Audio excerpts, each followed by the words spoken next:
Oi! Qual foi a última vez que você terminou um livro? Se você pudesse fazer uma média, diria que lê quantos livros por ano? Eu sempre fui uma criança leitora. Há um tempo, eu encontrei meu cartãozinho da biblioteca da escola, onde eu anotava todos os livros que eu emprestava de lá. E era um cartão cheio de papel extra grampeado, porque não tinha espaço suficiente para eu anotar todos os títulos. Eu lembro também da minha mãe me levar a sebos de livros para escolher alguns e comprar por aquele preço bem baratinho. Se você não sabe o que é um sebo, são umas espécies de livrarias de livros usados e antigos, que são vendidos por um preço bem barato. Eu também lembro da minha tia, que era professora, e ela tinha vários livros em casa. E aí eu chegava na casa dela na época das férias e já fazia a minha pilha de livros que eu ia ler nas próximas semanas. Já fiz uma espécie de biblioteca em casa, pegava os meus próprios livros e colocava etiquetas numeradas em cada um e fingia que alugava e fingia que emprestava esses livros para mim mesma. Enfim, mas, com o tempo, eu me distanciei da leitura. Com a vida mais corrida e com esse senso de produtividade acima de tudo, eu também foquei em leituras de não ficção, que poderia acrescentar algo, entre aspas, na minha vida.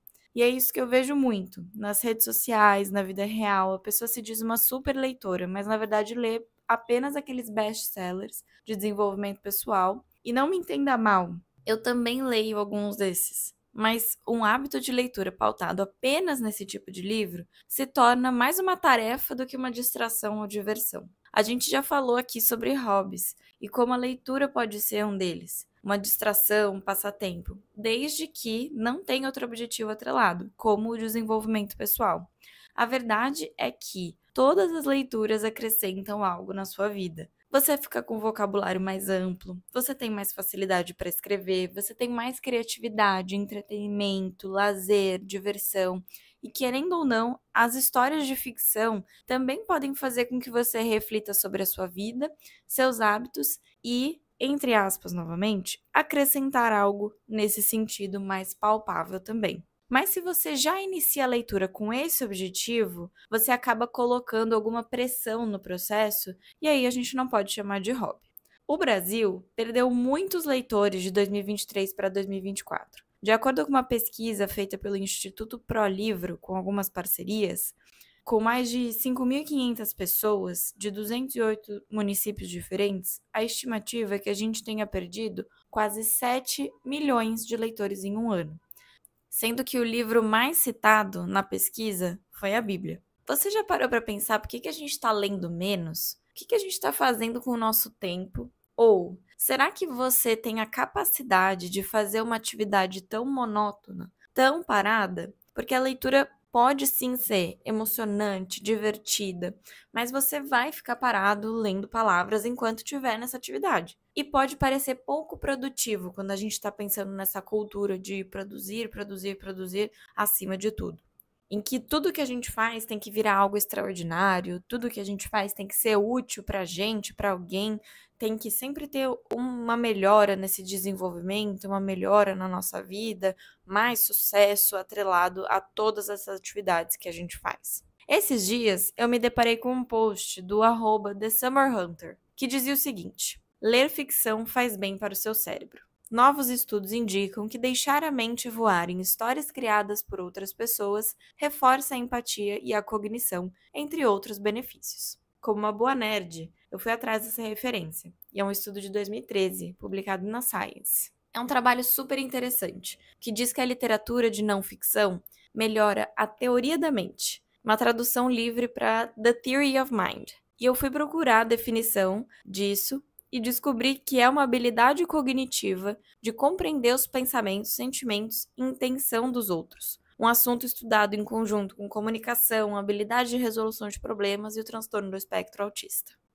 Então, a TOM, que é a sigla para Theory of Mind, é basicamente uma perspectiva que ajuda a gente a entender e prever o comportamento de outras pessoas, que é uma habilidade muito importante e muito interessante de ser adquirida, né? Agora, voltando para o post, eles também destacam que ler mais significa passar menos tempo em uma tela, e que a leitura permite que você vivencie outras realidades e se veja na pele de alguém completamente diferente de você. Em relação a tudo, né? Você pode ver as coisas através do ponto de vista de alguém de outro gênero, outra nacionalidade e até outra época.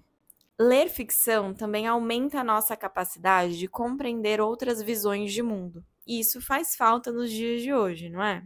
Eu achei esse post maravilhoso e acho que a gente precisa falar mais sobre isso nas redes sociais. Como eu estava contando sobre a minha história e que eu me distanciei da leitura, vou continuar isso agora falando que de 2022 para 2023 eu retomei o meu hábito de leitura, depois de ouvir um podcast com o Pedro Pacífico, o @bookster, onde ele falava que a gente precisava tirar o peso da leitura e ler aquilo que a gente tivesse vontade. O Bookster fala sobre livros nas redes sociais e tem recomendação para tudo quanto é gosto. Então eu super recomendo que você visite o perfil dele e veja os destaques e encontre aquela indicação que é perfeita para você. E o livro que ele escreveu também pode ficar aqui de recomendação, apesar dele ser de não ficção.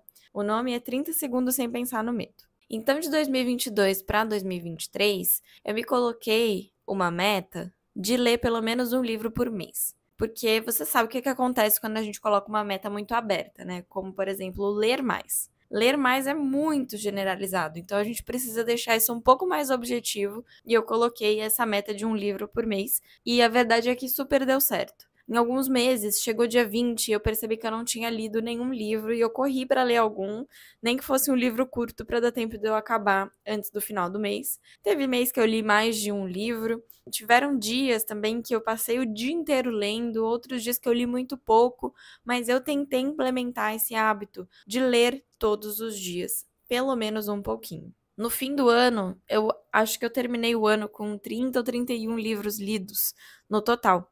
E eu mantive essa meta em 2024.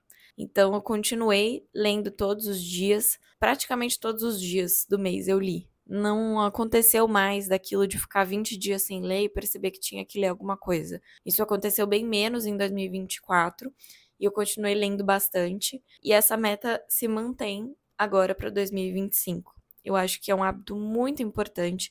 Eu adoro passar muito tempo lendo, porque eu entro nas histórias, eu vivo aquilo. Recentemente eu li um livro que se chama Mulherzinhas, e eu nunca tinha ouvido falar sobre esse livro. É um livro que inspirou muitas dissertações, teses, estudos e também obras cinematográficas. Acho que a mais famosa é Adoráveis Mulheres, que tem uma versão mais antiga e uma versão mais recente, pelo que eu vi. E eu fiquei encantada com os comentários desse livro na Amazon, dizendo que a história mudou a vida das pessoas, que era lindo e tudo mais. Aí eu resolvi ler, porém era uma obra de 650 páginas, quase 700 páginas. E no fim, é uma história super banal. É uma autora que precisou escrever um livro para jovens leitoras da época. E esse livro foi escrito há mais de 150 anos. E é uma história muito banal, com o dia a dia de irmãs vivendo na época de guerra. E o pai foi para a guerra e deixou as crianças lá. E uma criança fica doente, a outra casa e a outra faz não sei o quê. E é uma coisa completamente banal, o dia a dia dessas mulheres, dessas meninas que crescem. Mas é uma história muito linda. E é muito lindo também como a gente pode admirar, como a gente pode se impressionar com uma história completamente normal, completamente comum. E como a gente fica preso nesse livro, nessa história, querendo saber o que vai acontecer no final. E agora, eu queria fazer um link entre a leitura e a alimentação, porque, né, eu sou nutricionista. E esse link acaba passando muito pela função dos hobbies. Então, a leitura de não ficção, se for aquele estilo best-seller, autoajuda, aquele meio que trabalha enquanto eles dormem e tem uma vida perfeita, esse tipo de leitura pode fazer com que a gente desenvolva uma relação muito ruim com a comida, porque você pode levar aquele conhecimento como verdade absoluta, e muitas vezes não é. Então, aqueles livros sobre alimentação, aqueles livros sobre dieta, muitas vezes não são escritos por profissionais de saúde, ou, se são, na maioria das vezes eles não estão mostrando todos os pontos de vista sobre aquele tópico. Então, ler somente esse tipo de livro pode fazer com que você tenha pensamentos muito enrijecidos sobre alimentos e sobre nutrientes, porque esses alimentos e nutrientes sempre vão ser pintados com alguma característica positiva ou negativa, sendo que a nutrição é uma ciência que depende de muitos fatores. E quem comanda a nossa alimentação deveria ser o equilíbrio e a individualidade. Então, algo que é recomendado para todas as pessoas, sem nenhum filtro, provavelmente tem alguma coisa errada com isso. Então, talvez seja mais produtivo, falando da produtividade de verdade, ler uma ficção e ter uma descarga de prazer, de felicidade, que vai impactar diretamente seu comportamento alimentar, não te sobrecarregando a ponto de você buscar refúgio na comida, como a gente falou no episódio sobre os hobbies.